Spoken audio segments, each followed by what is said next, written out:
Donc je suis artiste et photographe, puisque la photographie est le médium que j'utilise.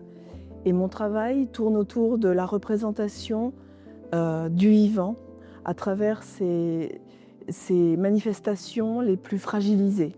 Et notamment autour de la femme qui pour moi est la première victime du diktat de l'image.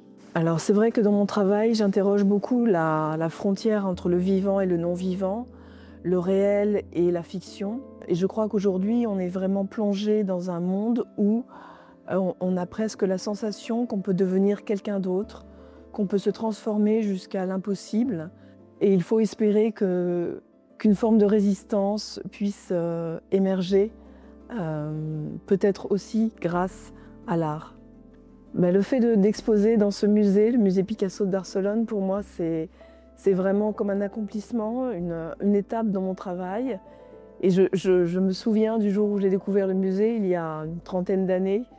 Et si j'avais imaginé qu'un jour je serais ici, aux côtés du maître Picasso, j'aurais pensé que c'était juste une sorte de rêve.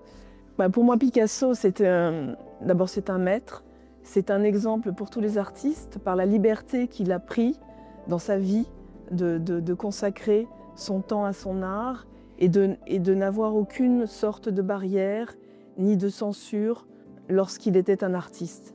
Je fais souvent appel à lui pour prendre un peu de son courage, pour réaliser des choses, pour combattre justement les phénomènes d'autocensure ou de timidité qu'un artiste peut encore avoir aujourd'hui.